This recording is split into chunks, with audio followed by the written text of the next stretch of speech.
Hey everybody, welcome back to The Tipsy Ghost. We're your tipsy hosts, Sarah, and Lindsey. Hi guys. Lindsey just asked us what Jock Jams was. No, I didn't.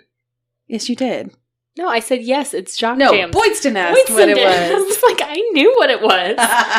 You were going to say quiet. I was like, yep, I sure didn't. Listen, don't call me out to the masses. Well, to be fair, it's usually you who doesn't know the music. That's true. I know Jock Jams. Listen, I played basketball as a child. Oh, okay. So you always introed? Yes, my dad, for our basketball league, he did intros and built a tent with a fog machine in the dark, and you would flip the lights on and off, and we would run out into the center court to Jock Jams. Well, now I have ideas for 8th grade basketball coming up this season. My Jock Jams memory is from also middle school, weirdly. They must have really used them for a long time. It was Space Jam really made it popular. Space Jam. Oh, Space Jam. The intro to Space Jam, the first 5 minutes is the best 5 minutes of any movie I've ever seen. Wow, that's a big statement. It was impressive. Wow. I'm still waiting to see the video of your band mishap. Oh, yeah, the honk. The honk heard round the world. How do you even, how do people play VHSs now? It's on a VHS tape. You know, my mom still has a VHS player at the lake house, so okay. Looks like another lake trip is due. I was like, I don't have a VHS player. She's got a combo VHS and CD player, or disc. DVD. What? Thank you. Wow, brain fart. Next time I see my parents, I will ask for the VHS. Yes, please. And then we'll convert it to... MP3? I don't know. I don't know. JPEG? What? An SD card? Yes. Sometimes we can put it on a... We'll put it on a floppy disk. Yeah, there we go. There you go. You got to convert it to a floppy first, then you convert it to a PDF, then you convert it over to a JPEG, and then we can upload it into social media. To the social meds. It will not go on the social meds. Oh, it's going on the social meds. What are we talking about tonight? Actually, I don't know. What are we talking about? Oh my gosh. I do know. True crime. Oh my God. Wow. I don't know what I was expecting, but that was not it. Did you like it though? I really did. You've entered a new level. I just went low. And I swung high. I knew you would go high, so I went low. Swing low, sweet chariot. Coming forth to carry me home. I cannot swing low. That was not a demon. It was a whale. Sarah trying to sing. Is there a whale in here? I'll tell you a funny story. Well, no, it's not going to be that funny, but I'm going to tell you anyways. I love it. I have patients pick out whatever kind of music they want to listen to sometimes when I'm working with them. And one of them selected whale sounds. Were they trying to go to sleep? I think so. And she was dead serious. So, whatever. I put it on. It was playing over the speaker. Well, I forgot to turn it off. So when I get into my car later that day, it's blaring whale noises I just think of Finding Nemo. Yes. That's exactly what it sounded like. But, no music or anything in the background. It was just, straight up whale noises. So... Do people still do whale noises? Apparently this woman does. This was actual whale noises. Recorded whale noises on Spotify you can find it. That's a channel on Spotify. Yes. Maybe people fall asleep to it. Like a white noise thing. I found it very relaxing. No, I could never either. Okay, anyways, let's talk about our true crime. Do you want to go to Houston, Texas? I'd love to go to Houston, except it's probably hot this time of year. How do you think it felt on October 12th of 2000? I bet it was probably nice there because it was October. That was when 48-year-old Mary Lou Morris left her house to go to her job at the bank as a loan officer. That was a good segue. Good job. Thank you. Oh, wow. Her husband tried to reach her several times throughout the day and eventually got a hold of someone at the bank who told him that she actually never showed up for work. Dun, dun, dun. He got concerned because that's not like her, and he called the police to report her missing. Later that day, an abandoned car was found just a few miles away from Mary Lou's house, and it had been set on fire and badly burned. A badly burned body was found inside, eventually identified as Mary Lou Morris. They had to use dental records. Oh, that's really bad. It was pretty bad. The car and the surrounding areas were searched for any evidence, but everything had been scorched or melted by the time the body was found, so they really didn't have much to go off of. Investigators did note that her wedding band was missing. And this is concerning for more than just a robbery because hitmen will sometimes use wedding rings to deliver proof that their job was completed. A token. I was thinking, like, if the fire was hot enough to burn her, like, could it be hot enough to burn gold? That's true, too. But maybe not diamond. Diamond might stick around. But, like, just a single diamond stuck on her finger. I don't know. Her finger was melted. I don't know. Do you know? I don't. Okay. She does Thanks for clearing that up. Okay, got it. I do not know. I just pictured, like, this what core temperature that like, gold burns at. It was probably hot enough to burn things, like to melt things. Yeah. Anyway, even her... You don't say. It was hot enough to burn and melt things. It was a fire, so it melted some things. Like, they could only identify her through dental records. I didn't mean to be condescending, but maybe it was hot enough to melt her wedding band. However, they didn't even see remnants of it. Okay. So, I'll buy it. Sure. Assassin. Hit job.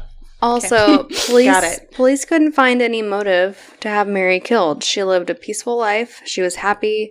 She had no apparent enemies, didn't do drugs, didn't have any affairs. She was described as a really good person. Okay. So for these reasons, investigators had a difficult time coming up with any suspects, and the case went cold. Several months after the murder, a teenager in Galveston, Texas, was caught using Mary Lou's phone card. This is 2000, we're still using phone cards. When the police followed up with the 16-year-old, she said that she found a purse in the parking lot and the card was inside, so she used it. Other contents of the purse were disposed of, but the family later saw the purse and did not recognize it as belonging to Mary Lou. So, another mystery. Okay. A short while, like a couple days after her body was discovered, the Houston Chronicle received a mysterious phone call saying that they killed the wrong Mary Morris. I know the story. Oh. I remember it now. Mm-hmm. Okay. 4 days after Mary Lou Morris's body was found, another body was discovered in a remote area of Houston. It was the body of Mary Morris. This time, a 39-year-old Mary McGinnis Morris. And she was found only a few miles from her home, in her car, dead from a single gunshot wound to the head. Initially, it looked staged to appear as though she had taken her own life, but the passenger door was open wide, the keys were outside the vehicle, and there were signs of a struggle, including defensive scratch marks, bruising on her wrists, torn clothing, and fibers in her mouth, suggesting she had been gagged. There's a little bit more of a backstory for this Mary Morris. She was a nurse practitioner over several clinics in the area. She was described as happy and dedicated and loved by pretty much everybody. Turns out it was almost everybody. She had been having issues with a new... Almost everybody. She had been having issues with a new male nurse who had allegedly been harassing her at work. Mary McGinnis told coworkers that she was afraid of this employee and that she thought he could really hurt her. She had recently come into the office to find that someone had messed with her desk, turned her pictures over, and left a note that said death to her. Whoa, what is this dude's problem? She calls her husband, Mike. She's shaken. She asks him to show her how to use their gun. And he would later tell police that she asked him to place it under the driver's seat in her car. This gun would end up being the gun that killed her. A few weekends later, Mary met a friend at the clinic to give her a flu shot. This was on a Sunday. The friend, Lori, said she seemed fine at the time, had plans to do a couple of hours of work, and then run some errands, and then go home and make some dinner. So, later that day, Lori received a call from a panicked Mary saying that she was at the drugstore and someone really was giving her the creeps. Like, she was very freaked out by it. And only 12 minutes after they hung up, Mary made a frantic call to 911. Police still won't release the call. They say it's too disturbing. But essentially, on that call, you can hear the struggle and then the gunshot that kills her. That's sad. And both cases still are unsolved to this day. But there are some theories. The most prevalent theory is a hit gone wrong. So people think that the first Mary Lou Morris, was murdered by mistake. The idea is that the hitman was hired to kill Mary McGinnis Morris, but he got the wrong Mary, which might be plausible. Both Mary Morrises lived in suburbs of Houston. They were both middle-aged.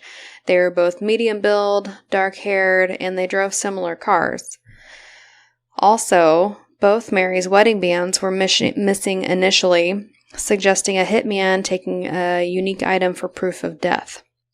Mary McGinnis's wedding ring was later located, and it was with her daughter. Okay. So the theory is further supported by that anonymous call to the Houston Chronicle saying that the wrong Mary Morris was killed. And then detectives agree that this could look like a failed hit with the remote locations and the effort to destroy evidence or stage crime scenes. But they say they just haven't found any evidence to actually support the theory, claiming that the murders were just a bizarre coincidence. Theories on who hired the hitman coincide with the two main suspects for the Mary McGinnis murder.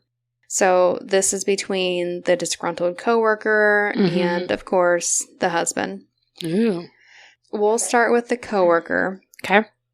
Some sources say that he was the creepy person at the drugstore, saying that he showed up there, he was making a scene, asking for Mary while banging on the windows. He had recently been fired, and he blamed Mary, so there's your motive. There's not a whole lot more to it than that, though, but detectives claim to have evidence linking him to the crime, so he remains a suspect. And then there's Mike Morris, Mary McGinnis's husband. Mm-hmm. Always the husband. Always the husband. He had suspicious behaviors from the day she was found dead. The most curious piece of evidence is a call he made to Mary's cell phone 2 hours after the 911 call where they heard her murder and basically heard her die. Yeah. Mike's call was considered completed by the phone company and said to have lasted 4 minutes, but there's not a voicemail associated. So people are curious who he might have spoken to that was near Mary's body. Mike claims that the phone company would have normally kicked in and said that, the party you're calling is unavailable, but that he didn't get that. And so he just let it keep ringing since he thought there was a possibility that she might answer the call. And this was before her body was found. Who lets a phone ring for 4 minutes? That is a long time. That is a long time. After a minute, I'm done. Right.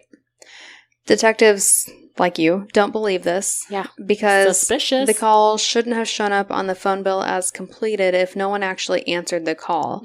So again, the big question is who answered the call and what did they talk about for 4 minutes?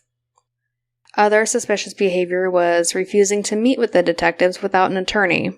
And the detectives, of course, say guilty people need attorneys, not innocent ones. I don't know about that. I mean, I don't know about that either. But don't we all get attorneys? I feel like, yeah, they say you're allowed to have them, but then if you're going to get one, if you're going to lawyer up, suspicious, yeah. That's a double standard, yeah. Totally. Mike said that he brought an attorney along at the advice of close friends, just to have someone with him who would be familiar with the procedures. I think that's fair. And like you guys say, it's not flawed thinking. The significant other is almost always the suspect number one. But it didn't help his credibility. And his alibi was that he had taken his daughter to a movie that day, but suspiciously never gave detectives permission to interview her to confirm the alibi. He also refused to take a polygraph test, stating that he was on anti-anxiety meds and antidepressants, and wasn't sure if he would run the risk of false readings. There were additional rumors that Mike had recently found out that his wife had an affair with a family friend. And he said this, he had confronted both of them who looked him in the eye and said that there had not been an inappropriate relationship. So he believed them. Well, that solves it. You look someone in the eye and you're telling the truth. That's that. That's that. I mean, I'm with him. Okay. People never lie to you while looking you in the eye. Yes. Got it. Never. Mike had a really big motive to the tune of $700,000. Woo! That's a big motive. Life insurance policy. Dang it. Is it weird that I don't even know what my life insurance policy is? How do people know this? They probably recently took it out. That's usually how they know. They're killing their spouses because they know how much money it is. I'm I don't know how much mine or my husband's is. So Mike continues to deny his involvement, calling the insinuation hurtful and untrue. And to this day, neither of the men have been ruled out as suspects in the Mary McGinnis Morris murder. Like I said, both murders remain unsolved to this day, and a true motive for either death has never been substantiated. So it is unsolved. Just a lot of maybe this happened, maybe it didn't. The two Marys. The Mary Morris murders. I hate that it's an unsolved, but there's lots of theories behind it, of course. I think the biggest one is the hitman theory. Mm-hmm. They say that the detectives say that it's a good theory, but there's no evidence to connect the cases, and so they don't believe it's a hitman. They think it's just a really bizarre coincidence, which is a huge coincidence to be the same people, two women with the same name in the same city within 4 days of each other. So look at you guys doing Unsolved. I'm so proud of you. I didn't. I know you've never done an Unsolved, but look at you. I think I've done one. I hate them. There is something to them, though. I like it. Well, I'm glad you do. Okay, sorry. Sarah did not like your story, Boydston. That's what enjoyed I'm it. It makes me so mad. You know why? It's because it's like a fairly recent-ish story. And 2000, yeah. Yeah. I'm going with Hitman. No details. Like, that is frustrating to me. I'm going to take you over to the United Kingdom. Ooh, the old UK. The UK. The UK. We are going to... Well, we're going to start in Liverpool. Where's that? But then we're going to go to London.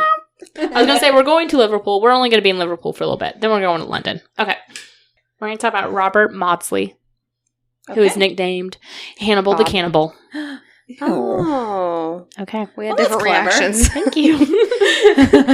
Robert John Maudsley was born June 26, 1953 in Liverpool. He was one of 12 children. So he was put into a care home, which is basically like a modern-day orphanage, due to parental neglect. Basically, his parents had so many kids that they put them in a orphanage for a while. It's interesting. So he went there along with some of his siblings, and then and he went there when he was like 6 months old. So pretty much was raised in this orphanage by these nuns and had a pretty happy time there. But when he was 9, his parents gained custody of him, and that's when things go bad. So he was abused by his parents, both of them, but primarily by his father. He said that he was raped as a child by his father, but this has never been like, I don't know how you would prove this, but this has never been proven. Right, because I mean, it's like a kid's word against their dad. Right. So he was physically abused, though, by his dad, and his other siblings did verify this. So he had a lot of deep psychological trauma from the abuse. I'm sure. His siblings were also beaten, but they have said that it appears that Robert was basically the main target of his father's abuse. One time he was even locked in his bedroom for 6 months straight and was not let out except when his dad would come in to beat him. He said, quote, "All I remember of my childhood is the beatings. Once I was locked in a room for 6 months and my father only opened the door to come in to beat me 4 or 6 times a day." Yeah, well, wow. Yeah. Terrible. This story starts out bad and does not get better. So once he turned 18, he obviously left the house, became a sex worker in London, and left his home. He also began to use drugs, and, you know, being a sex worker, he was also raped several times. He attempted suicide several times, would tell doctors that he was having command auditory hallucinations that would tell him to kill his parents. Like, he was pretty much crying out for help, and nobody was helping this guy. Aww. So finally, at the age of 21, we're in 1974, he was picked up by a client, John Farrell, and they went back to his home. And John showed Robert some pictures of children that he had sexually abused, and Robert snapped. So he beat and strangled him and then fled the scene. He then went to the police station after thinking about it and turned himself in and even told them the address of where the body could be found and asked them for psychiatric help. So he was found unfit to stand trial and was sentenced to Broadmoor Hospital. Oh, Broadmoor. I was going to say, have you guys heard of Broadmoor? I sure have. Yes. It is a super famous psychiatric hospital in the UK. It is the oldest psych hospital in England that opened in 1863. That is an old bitch. She an old bitch. And she is mainly composed of the criminally insane with 284 beds. Man, can you imagine working there? I cannot. That's rough. So it has a lot of history and controversy behind this hospital because, I mean, it's been open since 1863. You can imagine all of the treatments that were going on in the past 100+ years. Yeah. A lot of lobotomies. Yes. Oh, I'm sure. Lots of reports of staff abuse and neglect. Neglect. Yeah. All of it. So he was sent there. And while there, he said that he would go into fits of rage when triggered and would picture his parents. So when he killed this man, he said he was picturing his parents because this man sexually abused these children. Okay. So he was, like I said, unfit to stand trial and was convicted of manslaughter due to diminished responsibility. So he is in Broadmoor for about 3 years, and now it's 1977, and another murder happens with another inmate/patient, David Cheeseman. Mhm. David was serving time for rape and sexual assault of a 16-year-old girl. Together, he and Robert cornered another man and took him hostage in one room. And this victim was David Francis, and he was a convicted child molester. So together, the two, Robert and David, they beat and threw this man against walls and tortured him for 9 hours straight. Wow. And they had barricaded themselves in this room so like the guards and staff could not get in. Eventually, they did kill him after 9 hours of torture. And it was thought that they attacked Francis for revenge, quote, for a homosexual attack on one of their friends, end quote. So basically, David, from what I gathered, came on to one of their friends, and they did not like that, so they went after him. Okay. So, like I said, throughout the entire thing, they had barricaded the doors, and they made demands to see a psychiatrist who was on staff and another inmate, but these demands were not met. When guards finally were able to get inside after 9 hours, they found that Francis had been strangled, just like the first victim had been, and had also been stabbed with like a makeshift spoon shank kind of thing. Spank. Okay. I like Spank We were better. almost We're going to there. go with Spank. Yeah, that's way Spoon more shake clever. is spank. All right, so Francis's head was cracked open, quote, like a boiled egg. Yikes. And it was initially believed that part of his brain had been eaten because the spank was hanging out of his brain. Ooh. Oh. So, which led to the nickname Hannibal the Cannibal. Oh, so they thought he ate the... They thought he ate part of the brain because there was With a a spank. spoon in the brain. He spanked his brain. Oh, God. boy. Oh, why are we the way that we are? The old brain spank. That's Gold how we brain spank. deal with trauma. Yes. It is very true, actually. An autopsy later did reveal that, like, none of this was true. He did not eat part of the brain. He was not a cannibal. The spoon, they said, was likely used as a weapon, and he, like, shoved it through his ear, which Yeah. penetrated the brain, and that's why it was sticking out. Okay. So, he was given the nickname Hannibal the Cannibal and Brain Eater, which isn't as clever. I like Hannibal the Yeah. Cannibal. Yeah, I do too. So after this, Robert is convicted of manslaughter again, and he is sent to Wakefield Prison. So he is sent away from Broadmoor. He does not like this. He even asked to return to Broadmoor many times and again asked for psychiatric help, which was denied. He was sentenced to life imprisonment with the recommendation that he never be released. So Robert warned officers at Wakefield not to put him into an open wing with other prisoners, especially those who had committed sexual crimes, but they ignored his concerns. Uh-oh. So 1978, the next year, he kills 2 fellow prisoners at Wakefield Prison in one day. Oh, my. He originally had planned to kill 7, but he only killed 2. Wait. Okay. And fun Proceed. fact, Wakefield Prison is nicknamed Monster Mansion. Why? I don't know. That sounds fun. It does. Yeah, 'Cause there's like a monsters fun in place there. for a prison. Yeah. It's a very high security prison. Picture like Hotel Transylvania with all the Yes. monsters walking around. Yes. Yes, exactly. All right, so the first victim was Salney Darwood, and he was imprisoned for sexually assaulting and killing his wife. He had also been suspected of sexual assault of teenagers before this, but was not actually convicted of them, but that is an important note. So he had been given Robert lessons in French, and Robert invited him to his cell and then strangled and stabbed him before hiding his body underneath his bed. Man, that was my question. How did he get away with 2? So He hid the body. He hid the body under his Okay. bed, and then he tried to get other prisoners to come to his cell, but they're all like, "No thanks, I'm good." I feel Where's like the guy some who gave you French lessons? He's gone. I feel like something bad just happened in your cell. Looks like there's some blood there. We're gonna hang back. There's some bad vibes here. I'm going to say no. So that was his original plan, just to lure people into his cell and kill 7 people. When nobody would come in his cell, he then went looking for the next victim and found and cornered prisoner William Roberts, who was a convicted child molester, and stabbed him to death as he was laying in his bed. He hacked at his skull with a makeshift dagger and then struck his head against the wall multiple times, killing him. Wow. So then Robert calmly walked up to the officer's station, placed the dagger on the table, and said, next roll call is going to be 2 people short. Oh. Okie dokie. Just an FYI. So this is an interesting thing about Robert is that he confessed to his crimes each time. Oh, yeah. He never tried to hide it. He was always like very upfront, like, hey, I did do this, just so you know. Yeah. So Robert stated that his victims were all rapists, pedophiles, or sex offenders, and that he is really only a threat to sex offenders. Finally, after, killing 2 people in one day, officers are like, okay, we probably shouldn't let this guy be around other prisoners. I think. So they called him the most dangerous prisoner in Britain. So in 1983, they put him in a 5.5 by 4.5 meter cell made of bulletproof glass deep in the basement of Wakefield. Oh, yeah. So it was custom made for him and actually, ironically bears a resemblance to Hannibal's cage. That's what I was going to say. It sounds just like from the movies. It does. And his cage was built 7 years before the movie came out. Ooh, I wonder where they got the inspiration. I could be wrong, but I think Hannibal's a book first. I could be wrong.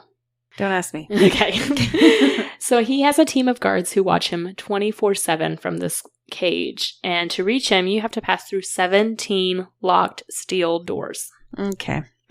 He was kept there for 23 hours a day. He is let out for 1 hour of the day to exercise and has 6 guards around him at all times. So he went from just Gen Pop to that. To that intense. That's pretty extreme. Hannibal by Thomas Harris It is a book. was published in 1999. Oh, Okay, so 1983, they built this cage. So that is ironic, especially because he was called Hannibal the Cannibal. Is it ironic? Ironic. Don't you think?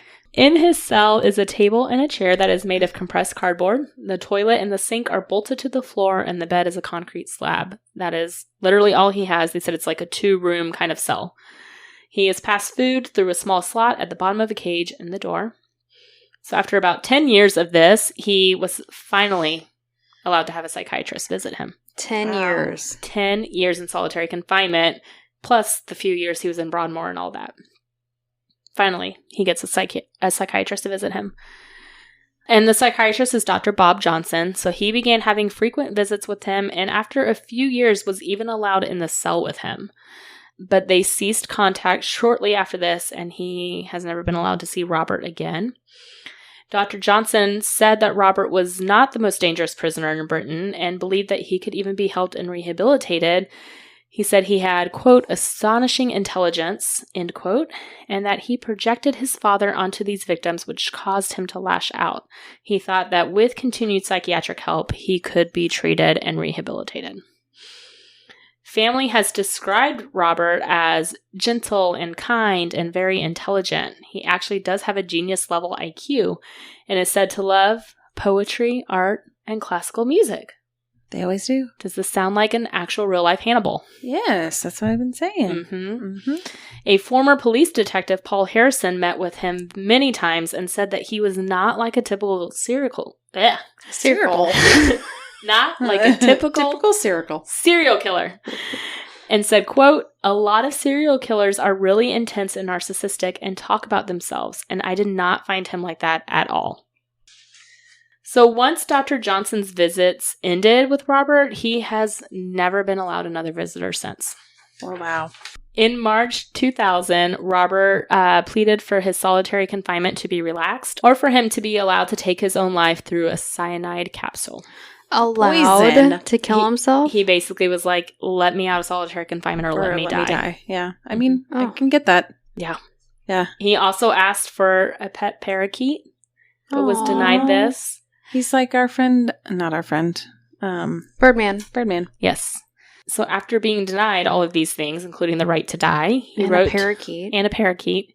He's lonely. Well, yeah. He wrote to a newspaper and said, quote, what purpose is served by keeping me locked up 23 hours a day? I mean, I get that. That takes a lot of, people, guards paying them all the time. 6 guards a day who are just assigned to sit there and stare at him. Yeah. It seems a little like overkill. He said, quote, why even bother to feed me and to give me 1 hour's exercise a day? Who actually am I a risk to? Why can't I have a television in my cell to see the world and learn? Why can't I have any music tapes and listen to beautiful classical music? End quote. So he has no TV, he has no music, nothing. He is alone in his cell for 23 hours a day. Yeah, that's a lot. He further said that his life in solitary confinement is, quote, one long period of unbroken depression. And I didn't quote it, but he said the only thing I have to look forward to in life is death. He's not wrong. So as of 2022, all appeals have been rejected for him. His final appeal was rejected in December 2021. And he is one of Britain's longest-serving prisoners with 40 years in solitary confinement. That is insane. He said he does not want to be released from jail and even understands why he cannot, but he just wants release from solitary confinement. I mean, I get that he fucked up, but, like, isn't prison about rehabilitation? Right. But also, like, he has only acted on people who Were child molesters. molesters. Sexual offenders. And even people who are on death row don't have that type of... A special cage designed for him. Yes, that's intense. Who even had a psychiatrist say he could be rehabilitated. Yes. So that same police detective who visited with him said, quote, he killed 2 pedophiles, but I felt real empathy for him. There are people worse than him in the prison system who get away with a lot more. Yeah. Right. I came out and I wrote to the Home Secretary, I wrote to the Queen, everybody, and did not get a single reply. Robert later said, quote, when I kill, I think I have my parents in mind. If I had killed my parents in 1970, none of these people would have died.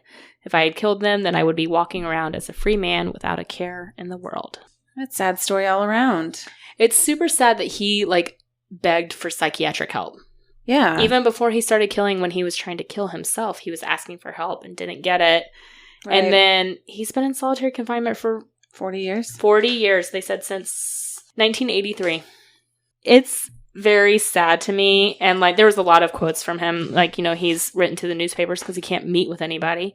So he writes to newspapers as his communication. And, like, you can tell just even through his written words, like, he is a very intelligent man. I'm sure. And his family has all tried to appeal, and his friends saying, like, he is a very, like, nice, normal person. He just needs help because he has all of this trauma.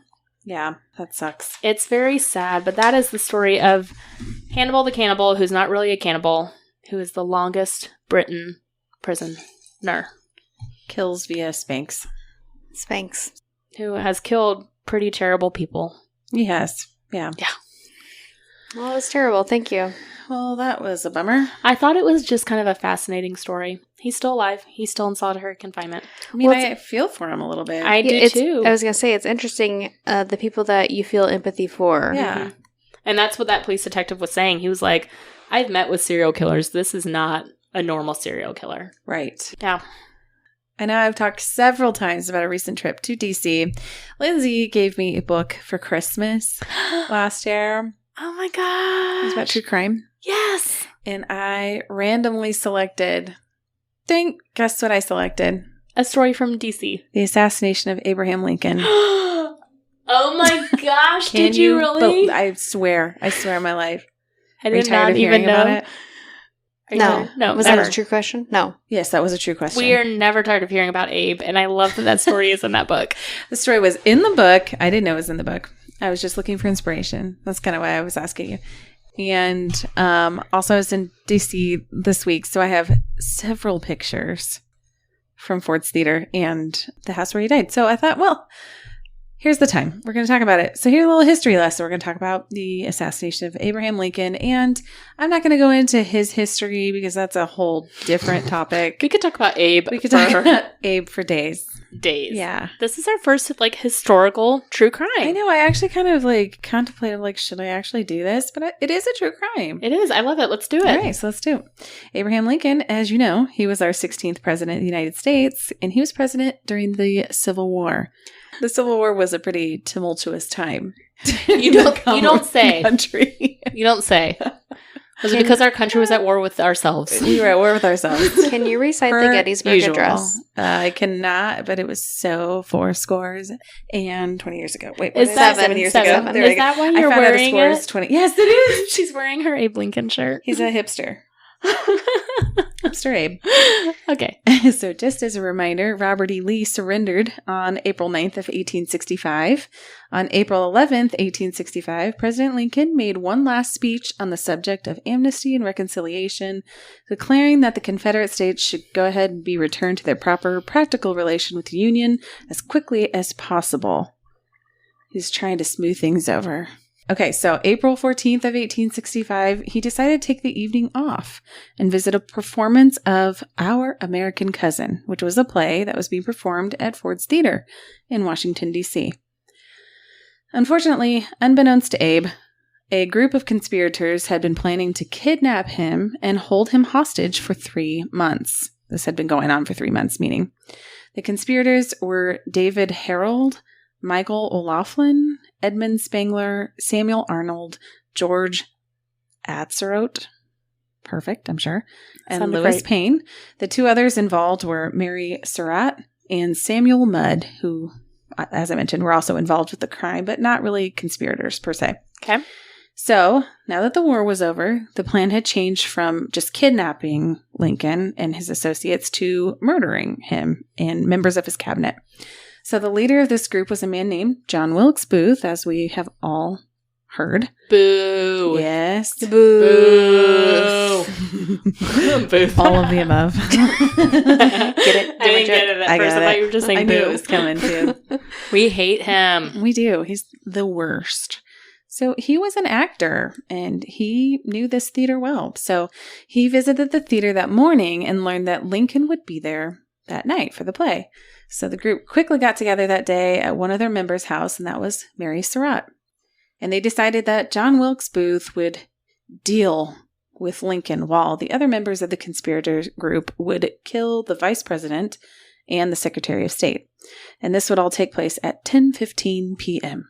on the dot. So Abe and his wife, Mary Todd, along with their friends Clara Harris and Henry Rathbone, arrived at Ford's Theater at 8:30 p.m. Booth arrived an hour later. He parked his horse in the back alley. Parked his horse.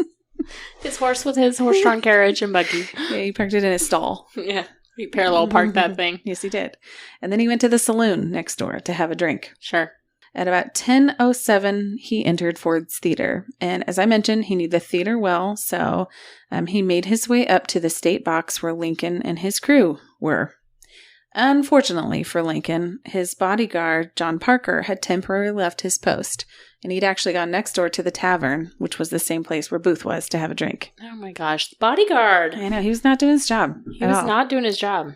Can you imagine how he felt after? I know, right? He was probably drunk, too. Like, he'd gone over there to get drunk, and this happens. Like, I can't even imagine a president not having more than one bodyguard.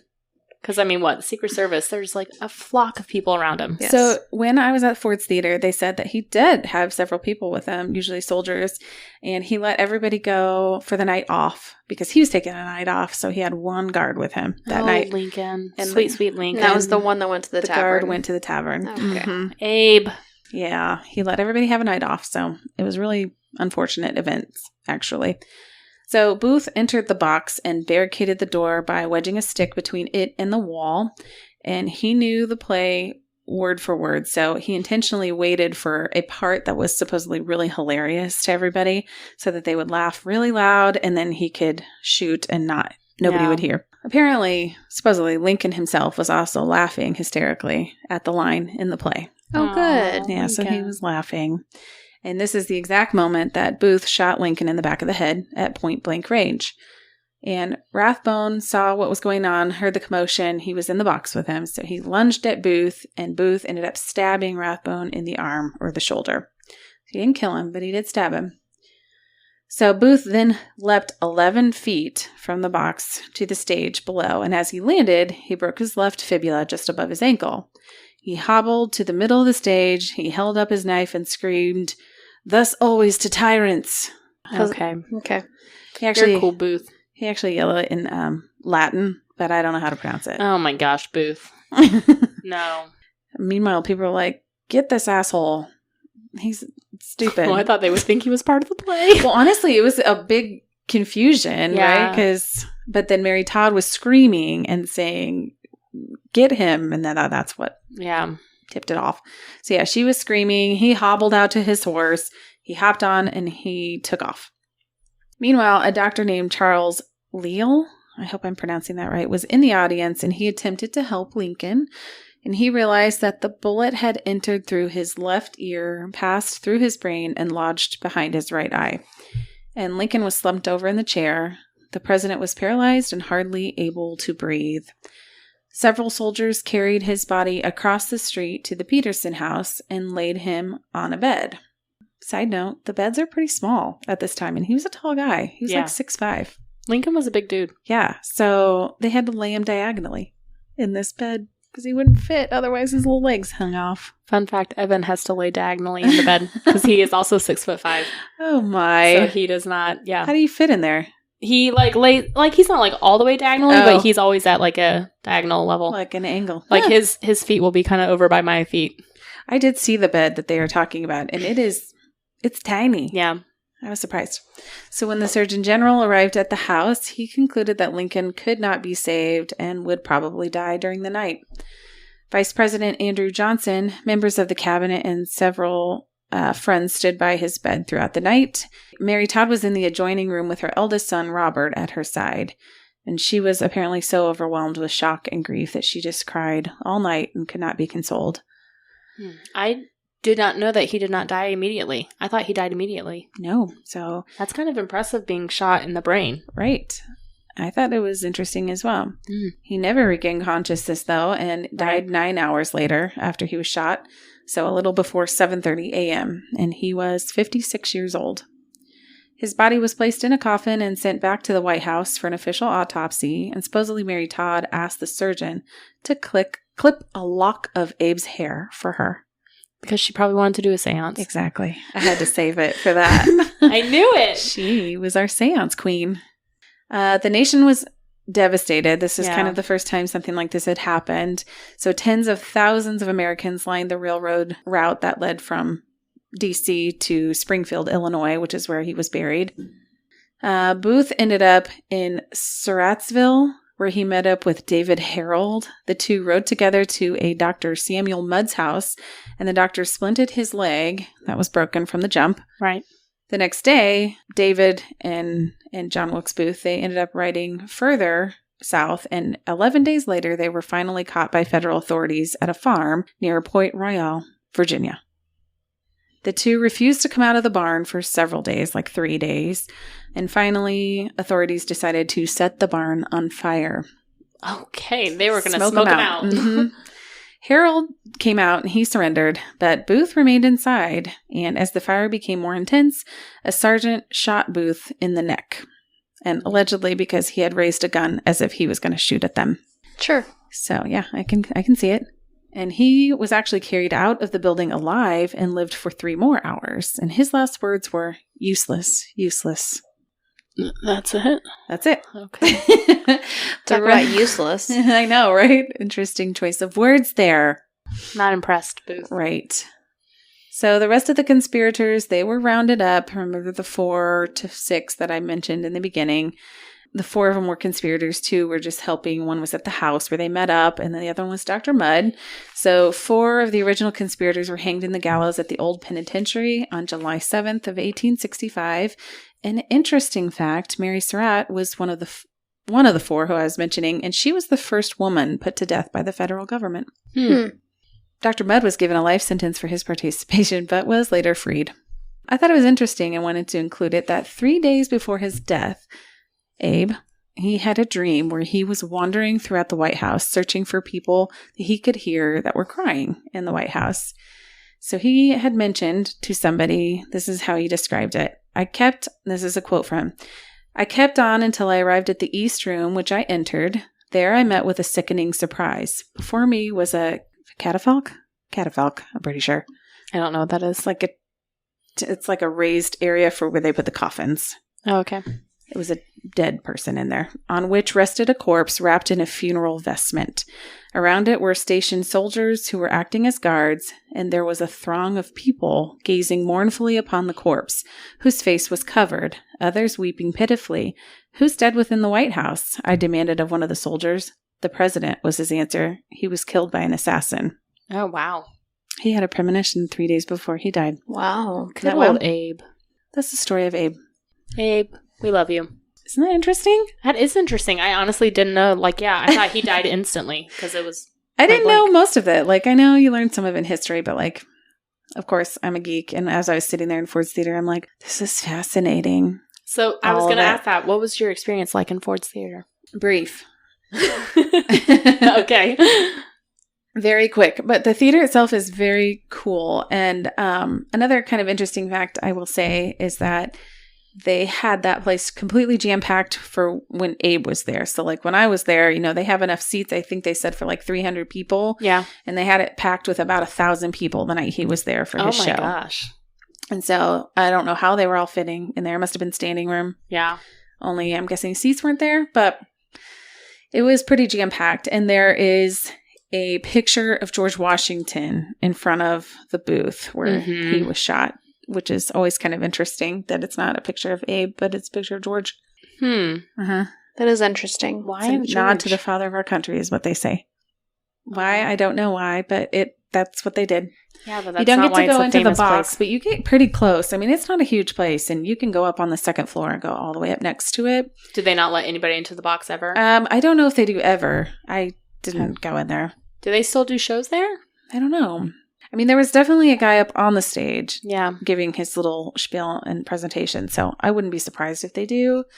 But the Peterson house across the street was extremely interesting, and that's where kind of like the museum. That's where the museum was, where it has like, the bed, and it has a picture of the last picture ever taken of Abe in the bed and sitting up, and all the books about Abraham Lincoln that I sent you guys.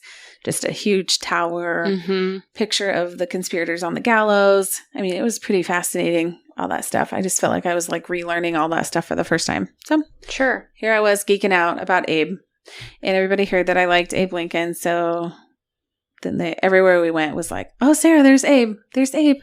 So now I have a pin, a magnet, a sticker, like 4 shirts. I think I'm set.